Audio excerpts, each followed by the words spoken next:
So hi everyone, I hope you're doing well today, wherever you are in the world, whether it's the morning, afternoon or evening coming up.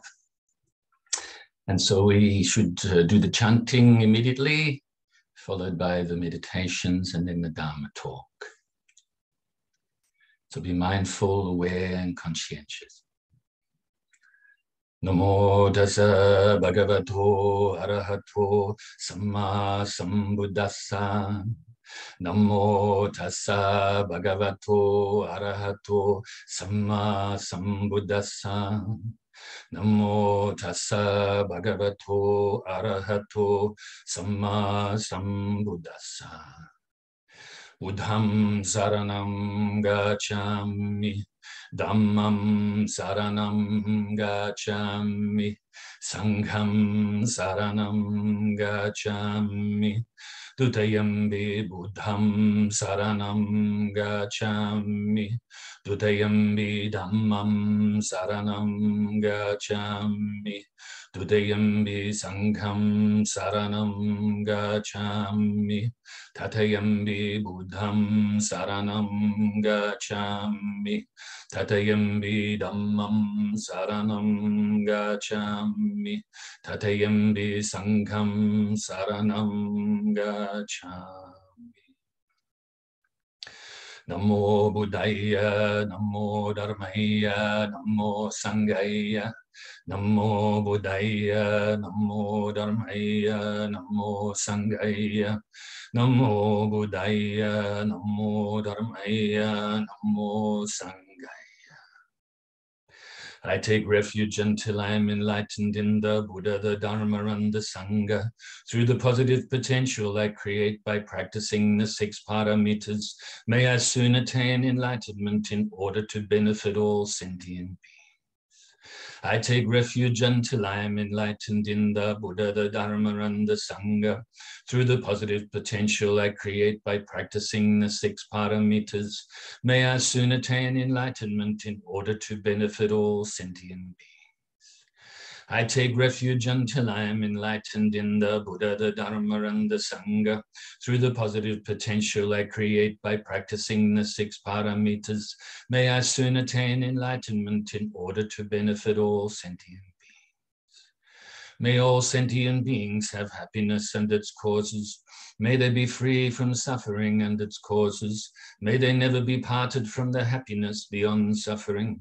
And may they abide in equanimity, free of bias, attachment to the near, and aversion from the far.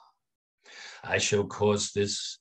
Great compassionate Buddha, please inspire me to be able to do so. Reverently I prostrate with my body, speech, and mind, and present clouds of every types of offerings, actual and mentally transformed. I confess all of my negative actions accumulated since beginningless time, and rejoice in all the virtues of all holy and ordinary beings. Please remain until cyclic existence ends, and turn the wheel of Dharma for all sentient beings. I dedicate the virtues of myself and others to the great enlightenment. However innumerable all sentient beings are, I vow to save them all. However inexhaustible my delusions are, I vow to extinguish them all. However immeasurable the Dharma teachings are, I vow to master them all. However endless the Buddhist way is, I vow to follow it completely. Om Mani Padme Hum. Om Mani Padme Hum. Om Mani Padme Hum. Tayata Gate Gate Paragate Parasamgate Bodhisuha. Tayata Gate Gate Paragate Parasamgate Bodhisuha. Tayata Gate Gate Paragate Parasamgate Bodhisuha. So now we can get ready for the meditation. So get yourself into a good position, whatever is suitable for yourself, nice and comfortable, but not lazy, not sort of slouching or something. And if you do need to lean on something, a chair, or even lying down, if you have a bad back or something like that, then that is fine too. But if not, if you can sit upright, then sit with your legs crossed if possible.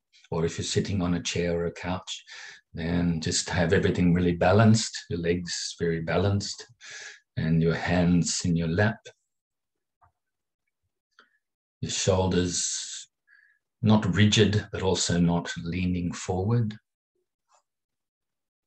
Your chin is tucked in ever so slightly to keep the back of your neck straight. Your lips are gently touching. Your tongue placed on the upper palate in the mouth above the top teeth.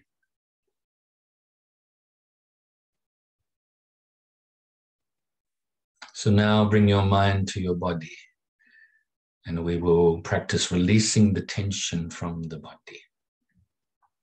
This will help you to release the tension from your mind too. If you can do this just with normal breathing and just by sitting or whatever position you're in, then do so. If you need a little bit of help to release the tension, then maybe take a very big in-breath, and then on the out-breath, a long out-breath, then release the tension that way. Or if you're so inclined, you can manipulate the body a little, stretch it a little. So now pay attention to releasing the tension from the tips of your toes, up your legs, to your shoulders, to the tips of your fingers, and to the top of your head.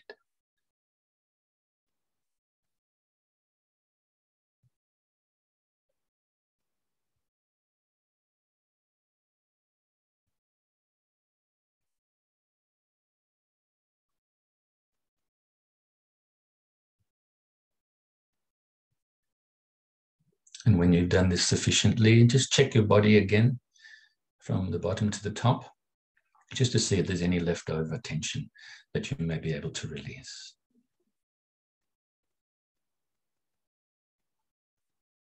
And once you've done this, bring your focus to placing the mind on your breath. The feeling of the breath as you breathe in your nose, all the way into your lungs, and then back out your nose again. That's all we have to do right now, is place the mind on the breath. If you're so inclined, you can also add the extra technique of counting the breaths from 1 to 10. One in-breath and one out-breath is 1, and so on and so forth. But if you get distracted on the way to counting to 10, then go back to 1 at that time. Don't count past 10, because we don't want the counting to be the focus. If thoughts arise, don't cling to them. Don't grasp at them. Don't try to forcefully push them away or deny them. And it's likewise with any other mental activity. Just let it go naturally by replacing your mind back onto your breath. And if your mind starts to become dull or sleepy, then wake it up a little bit by focusing on the breath more brightly. Very simple method. But because our minds are very complicated, sometimes it's difficult to practice or keep the focus on your breath for longer periods. But that's okay. We are where we are at the time, at this time. We will improve through practice, through making the effort over time.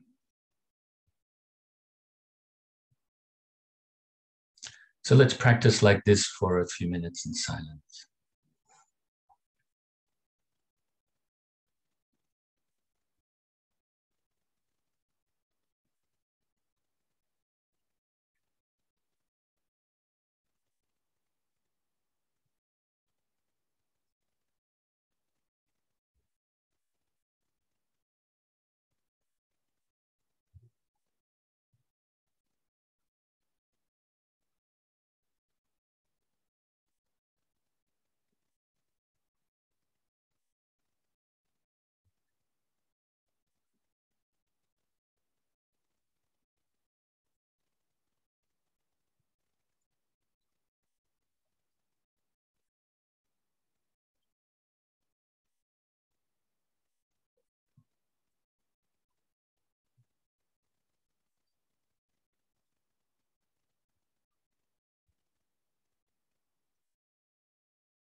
So during your breath meditations, every now and then, especially if you're doing longer sessions, just check your body to make sure that you haven't tensed up. Because we are habitual creatures, sometimes if we have the habit of being tense in certain areas, then quite often, without knowing, we actually start to tense up in those areas after some time. So if you have tensed up, then release the tension on the out breath. And also checking your mind. This actually helps you to check that your mind hasn't wandered from the object of the meditation, which is the breath. If you have wandered at that time, started to tell stories and so forth in your mind, then apply the antidote of replacing the mind back on the object. And so now we can feel very pleased with ourselves for engaging in this short session. And let's fill ourselves with universal loving kindness, and friendship, acceptance, appreciation and respect, and honesty, non-violence, harmlessness,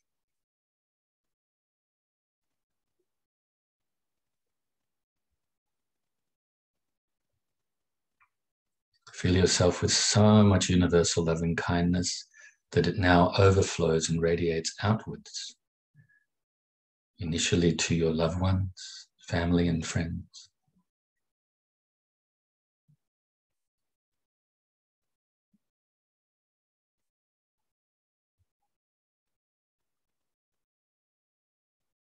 Filling them with universal loving kindness and happiness, peace. And now also include strangers, those people that you don't, or that you have indifference towards. You don't really have attachment towards them or aversion from them. Fill them with universal loving kindness too, happiness and peace.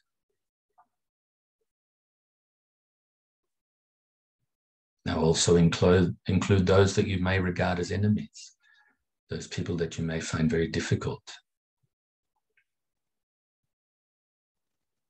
Fill them with loving kindness too, happiness and peace. May all of these people have happiness and its causes, be free from suffering and its causes, and be peaceful.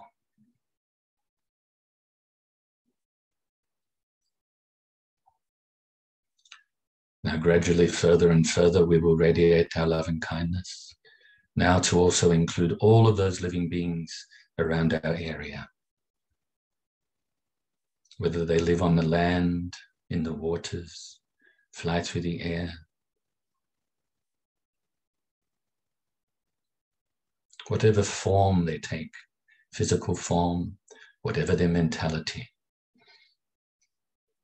Fill them with universal loving kindness.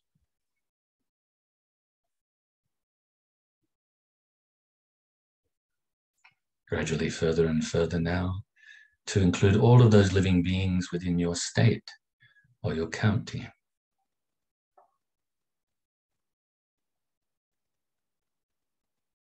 And other states and counties throughout your whole country.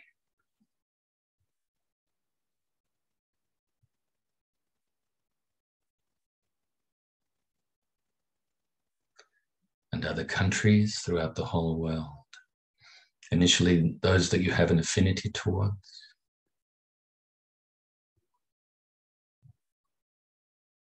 Nice feelings towards. Also those that you are indifferent towards. And those that, for whatever reason, you may have an aversion towards.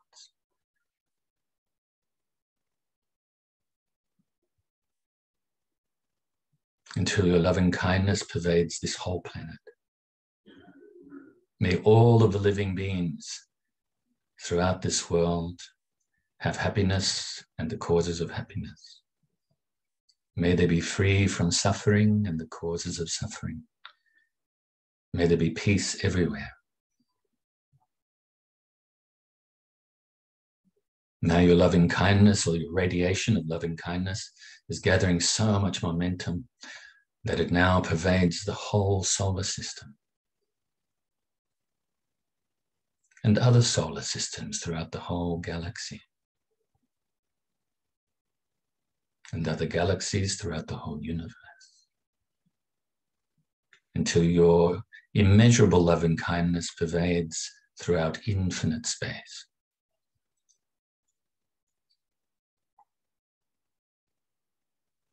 And also be present here and now to recite the dedication prayer.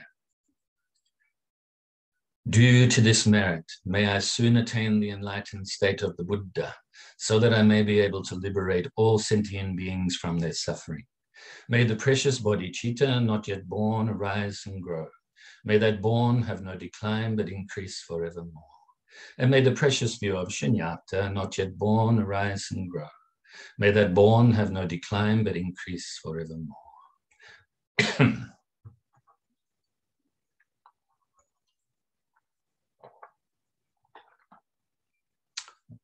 So we are talking, I'm giving commentary on a couple of songs that I wrote years ago.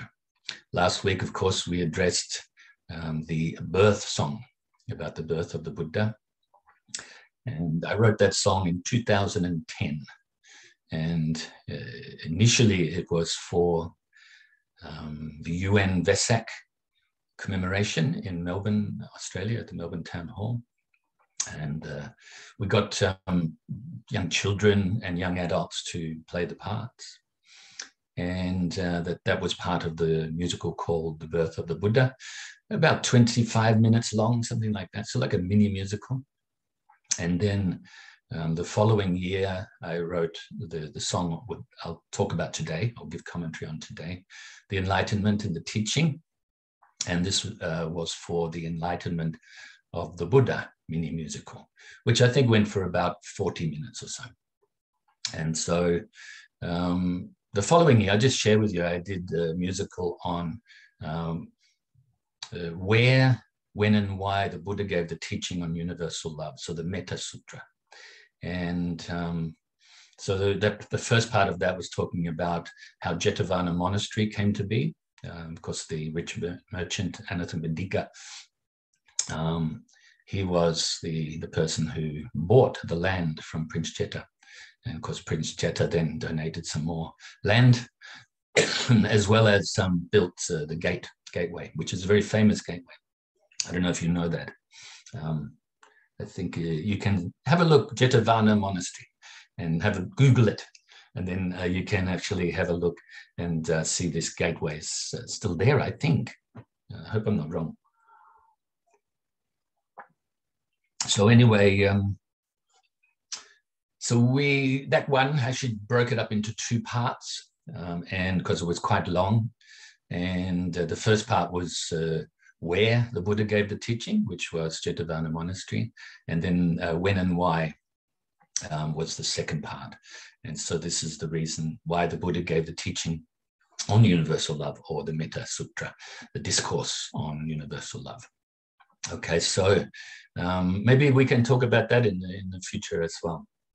And then after that, for I think up to about 2017, every year I did a musical with children, mainly children. I was really adamant that I wanted children to do it for many reasons. One is to have them involved so they can learn, feel really happy, and build their confidence and trust. And also that the fact that their parents, of course, are also involved, even if it's just driving them to rehearsals or to the performance. And so I thought that was a good idea to do that. Anyway, and also adults, we tend to have more ego, I think. And so we actually can cause more trouble maybe, and the children may be more compliant doing what is needed to be done for an amateur performance. Not amateur in the sense of the music, of course, with myself and my great friend Roger McLaughlin also taking part in producing it. He did all the engineering, and of course we played all the instruments ourselves.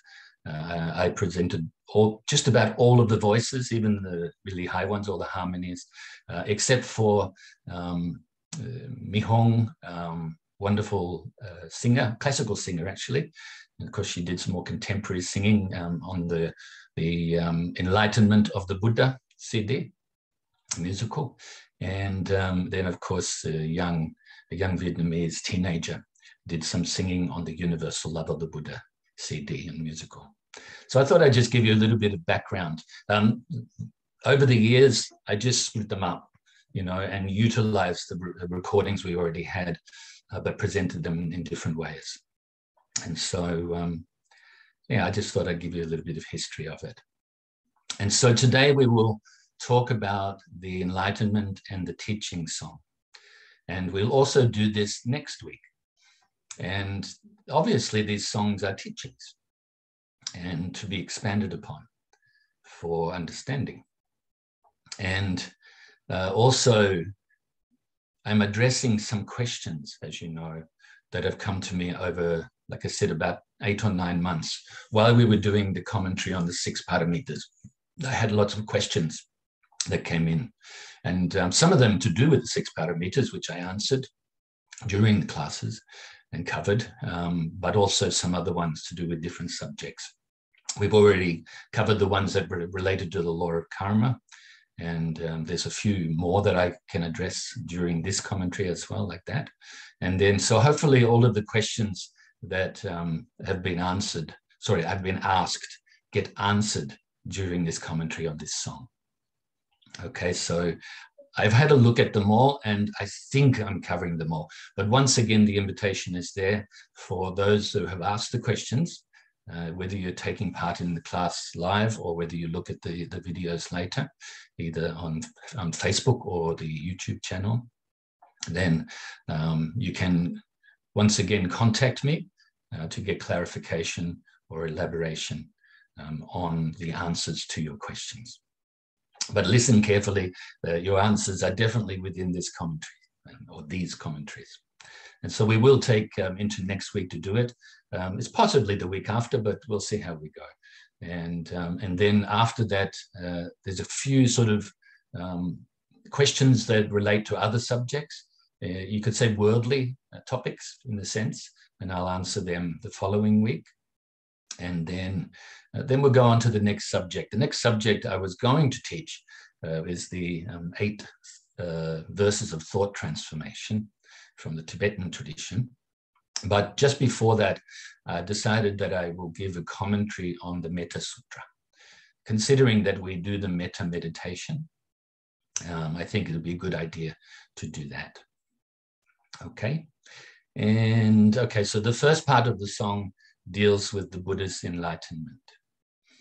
The second part of the song deals with the teaching, the initial teachings that he gave.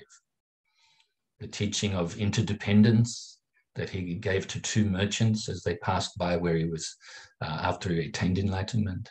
And then the Dhammacakkappavattana, or turning the wheel of Dharma discourse, that he gave to his initial 5 students, the 5 ascetics that he had been practicing with in the forest prior to him going off and having something to eat and discovering the middle path, and then eventually attaining enlightenment. Of course, the 5 ascetics saw him partaking in a meal, and they thought that he'd actually given up on the spiritual path, and they left him.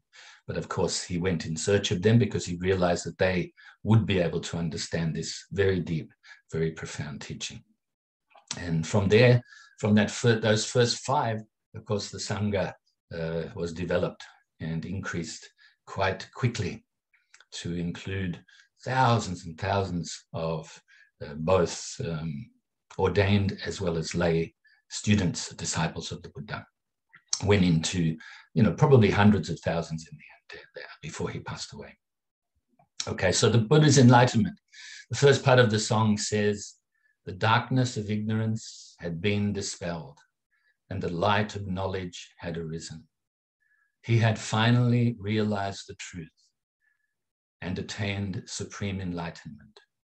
Of course, the actual song is coming from the Buddha's point of view. So the actual song says, the darkness of ignorance has been dispelled and the light of knowledge has arisen. I have finally realized the truth and attained supreme enlightenment. So, but when I sing the song myself, I have not attained enlightenment, okay, not close yet. So I can't sing like that.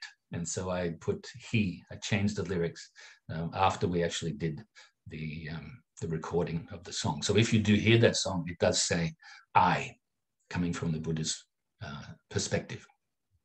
And then, of course, when I sing the song, I actually add just before the teaching part, and he said, to make sense, okay, grammatically.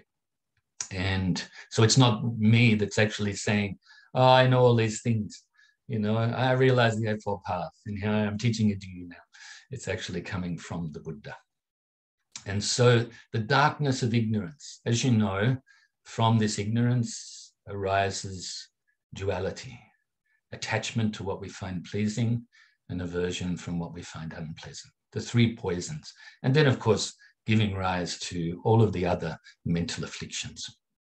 But the ignorance is the root here. So the darkness, metaphor of ignorance, dark because it blocks the truth, if you could say, had been dispelled, and the light, another metaphor, the light of knowledge. Probably if I actually wrote the song again, I would change the word knowledge to wisdom. But I think, because sometimes I think it's knowledge, worldly knowledge. This is used quite often. And, you know, I have knowledge of mathematics, or I have knowledge of poetry. But actually, the knowledge we're talking about is the supreme knowledge, beyond duality, beyond concepts. And so the supreme wisdom, the prajna paramita, the perfection of wisdom. And so, obviously, with this wisdom, the ignorance is totally destroyed. Never to, or not even having the propensity to grow back again, never to grow back again. All right, so totally destroyed, extinguished.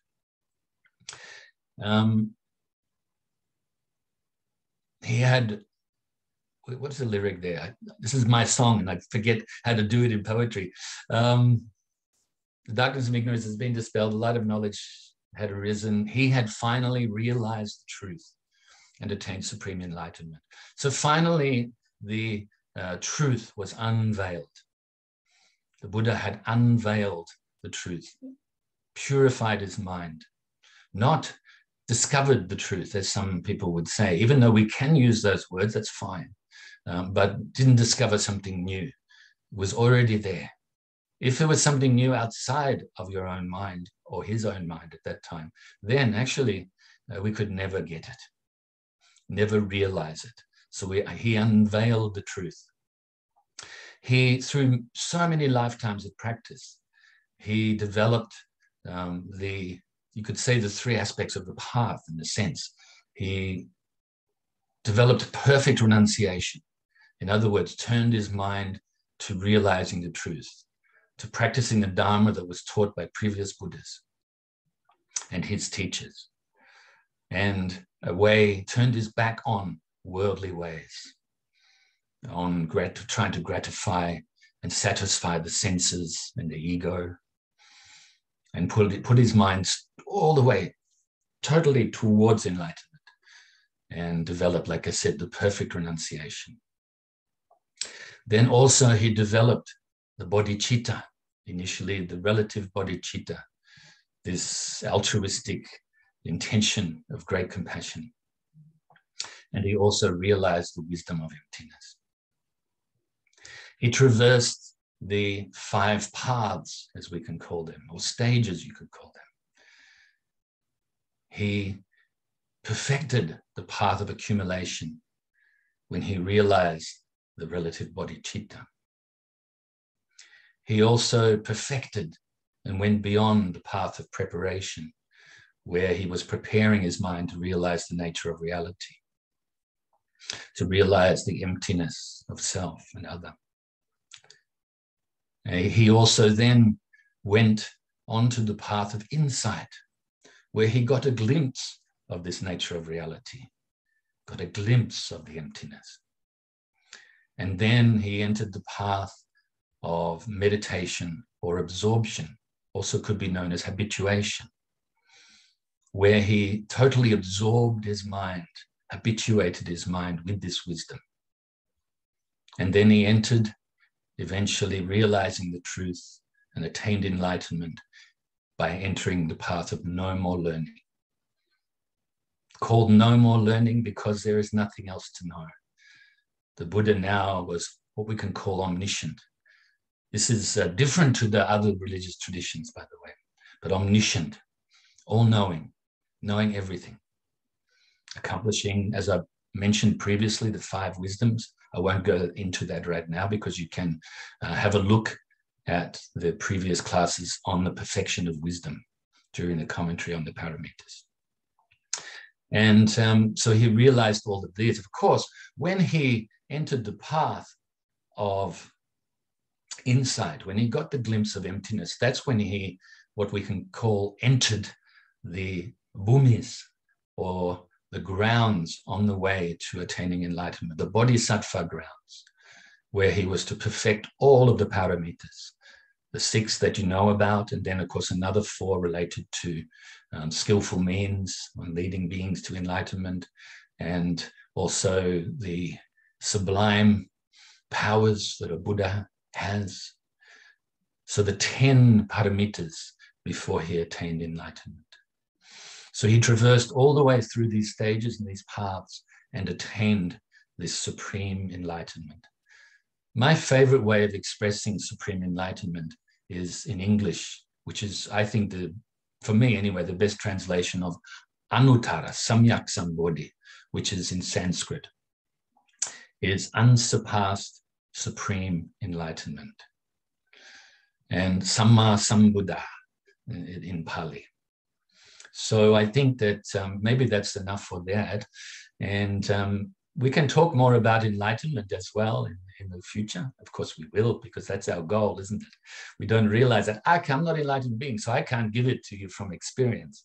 I can give it to you from like inferential knowledge, inferential understanding, inferring to the scriptures and my teachers, and maybe some indirect knowledge that I may have developed over time by contemplating, and then absorbing my mind with that indirect knowledge, not direct knowledge yet. Of course, enlightenment is only experienced when you experience enlightenment. Sorry for being a bit cryptic there. But there's actually a wonderful, and this relates to the perfection of wisdom, but there's a wonderful verse in Tibetan that you can translate obviously to English.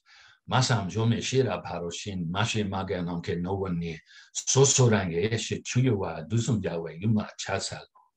And into English, loosely translated, it means unthinkable, inexpressible, wisdom gone beyond, unborn, unceasing, space-like in essence, clearly perceived by the wisdom mind, homage to the mother of the Buddhas of the 3 times. And this, so this supreme wisdom here, but you can take it further for today, the enlightenment is unthinkable. We can't think about it with using concepts and thoughts, using perceptions, using beliefs, even faith, even confidence and trust. We can't experience it. We can't realize really what it is by thinking about it. Unthinkable, inexpressible. So we can't talk about it, really.